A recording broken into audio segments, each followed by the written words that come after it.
So friends, अब हम इस प्रॉब्लम को देखते हैं। एक बार पढ़ें। फाइनेंशियल स्टेटमेंट ऑफ कंपनी की ये प्रॉब्लम है। The following extract of the balance sheet of X limited was obtained. Authorise capital दे रखी है, इशूड एंड सब्सक्राइब्ड है। Okay, share suspense account, reserve and surplus दे रखा है। ठीक है,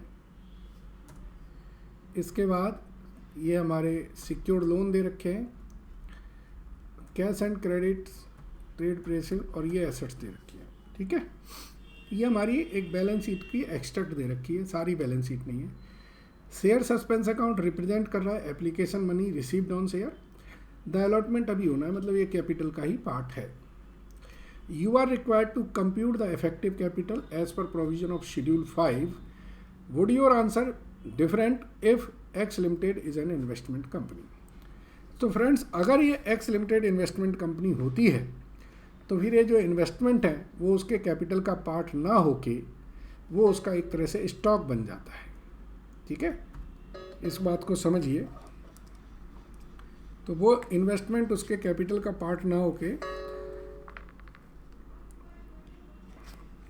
ये आपका करंट एसेट्स बन जाएगी, और जब करंट एसेट्स बन जाएगी तो फिर वो कैपिटल में नहीं जुड़ेगी। अब शेड्यूल 5 की जो कैपिटल इफेक्टिव कैपिटल है उसको हम कैसे निकालेंगे, इसको समझें।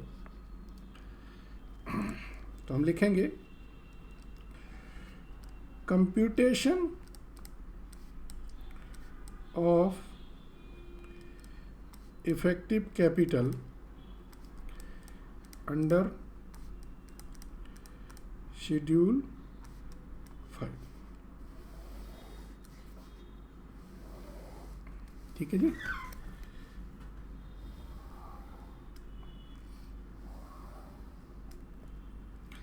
एक तो इसमें लिखा हमने x limited is not a investment company. दूसरा लिख रहे हैं हम x limited is an investment company. दो केस लिए हमने, एक केस जिसमें एक्स लिमिटेड इन्वेस्टमेंट कंपनी है और एक जिसमें एक्स लिमिटेड इन्वेस्टमेंट कंपनी नहीं है। तो कैपिटल के पार्ट के लिए यहाँ पर हम लिखेंगे पेड अप शेयर कैपिटल। इसमें देखिए क्या क्या है हमारी paid up share capital question से। 15,000 प्रेफरेंस शेयर्स हैं और 1,20,000 इक्विटी शेयर्स हैं। ठीक है, सो हमारे 15,000 14% प्रेफरेंस शेयर्स हैं और 1,20,000 हमारे इक्विटी शेयर्स हैं। ठीक है, चलिए इनकी अमाउंट लिख दें। ये है हमारा 15 लाख और 96 लाख। 15 लाख और 96 लाख दोनों ही केसेस में ये हमारे आ जाएंगे। ठीक है जी। अब हम बात करते हैं रिजर्व्स की। रिजर्व्स में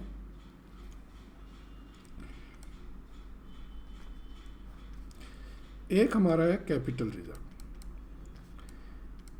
कैपिटल रिजर्व में जो रिवैल्यूएशन से रिजर्व होते हैं उन्हें हम नहीं लेते हैं, तो ये 45,000 आ जाएंगे।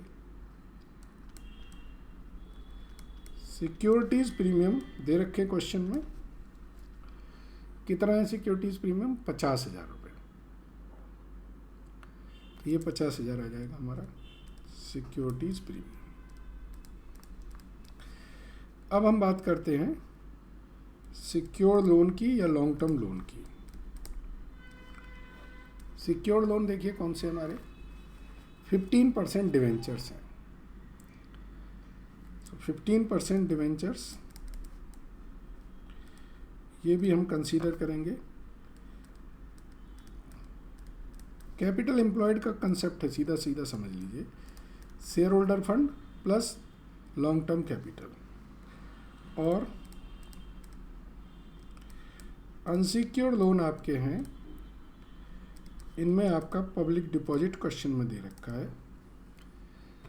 पब्लिक डिपॉजिट क्या है, कितनी अमाउंट है, 3,70,000।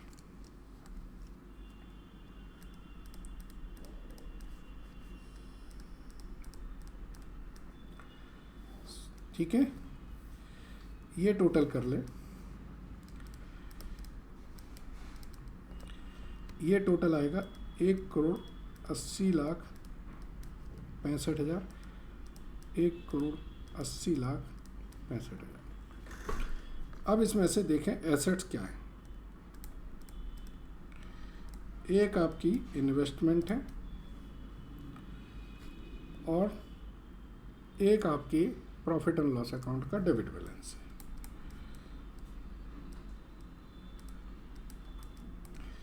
इन्वेस्टमेंट है 75 लाख और प्रॉफिट एंड लॉस अकाउंट का डेबिट बैलेंस है 15,25,000। ये नहीं लिया जाएगा इसमें, अगर ये इन्वेस्टमेंट कंपनी हुई तो